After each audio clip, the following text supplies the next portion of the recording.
भारत के साथ पंगा लेकर बांग्लादेश के पीएम तारिक रहमान ने आखिर यह कैसे सोचा कि उनकी विदेश यात्रा उनके मन के मुताबिक सुखद होगी।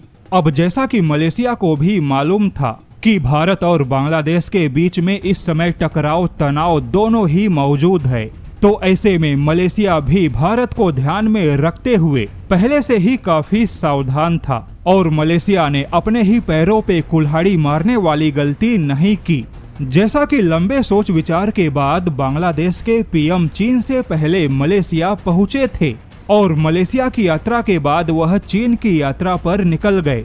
लेकिन यहाँ पे चौंकाने वाली बात है कि तारिक रहमान की मलेशिया यात्रा खत्म हो गई और मलेशिया से निकल के तारिक रहमान चीन पहुंच गए। लेकिन किसी को पता ही नहीं चला कि आखिर बांग्लादेश और मलेशिया के बीच में क्या हुआ, क्योंकि लंबी कोशिशों के बाद बांग्लादेश के पीएम मलेशिया पहुंचे थे। वहीं बांग्लादेश की तैयारी तो बहुत बड़ी थी कि जैसे मानो वह मलेशिया के साथ कोई मील के पत्थर जैसा डील साइन करेगा। लेकिन बांग्लादेश के पीएम मलेशिया की यात्रा खत्म करके चीन पहुंच गए।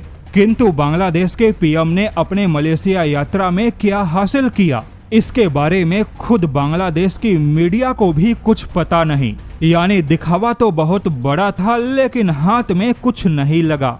वैसे यहाँ पर आपको बता दे, मलेशिया ने बांग्लादेश के पीएम का स्वागत तो बहुत ही अच्छे से किया, किंतु वही मलेशिया बांग्लादेश के साथ समझौतों में कंजूसी कर बैठा, क्योंकि मलेशिया को डर था कि वह बांग्लादेश के साथ कोई ऐसा समझौता ना कर बैठे जिससे कि भारत भड़क जाए। यहाँ पर आपको बता दे, बांग्लादेश ने मलेशिया के सामने अनकंडीशनल मार्केट एक्सेस में एंट्री मांगा था।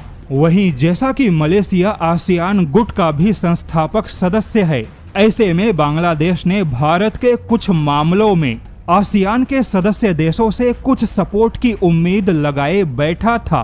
किंतु मलेशिया ने भारत के एंगल को ध्यान में रखते हुए बांग्लादेश के ऐसे किसी भी बातों को बैठक में सहमति नहीं दी। जैसा कि बांग्लादेश जो कि एक दक्षिण एशिया का देश है, लेकिन फिर भी आसियान संगठन में शामिल होने की कोशिश कर रहा है, जबकि आसियान एक दक्षिण पूर्व एशियाई देशों का संगठन है।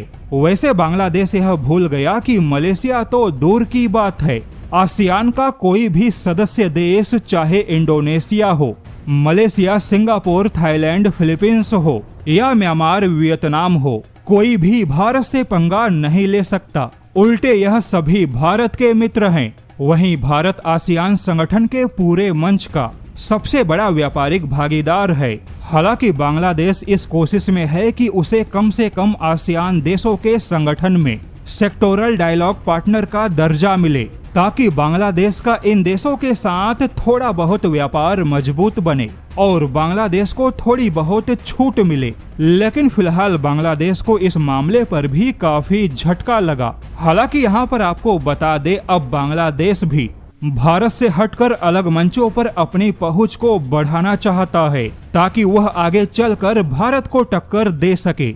जैसे कि बांग्लादेश की पहली कोशिश आसियान संगठन का सदस्य बनना है, लेकिन फिलहाल बांग्लादेश को मलेशिया से कुछ नहीं मिला। वहीं मलेशिया ने इस बात का ध्यान दिया कि बांग्लादेश के पीएम या फिर उनका डेलीगेशन मलेशिया के मंच पर एंटी इंडिया नैरेटिव न फैला सके। वहीं कुछ रिपोर्ट में दावा है कि बांग्लादेश ने 11 मुद्दों पे चर्चा की तैयारियां की थी, किंतु मलेशिया ने केवल बांग्लादेशी मजदूरों पर ही चर्चा की, जो कि लाखों की संख्या में मलेशिया में मौजूद हैं।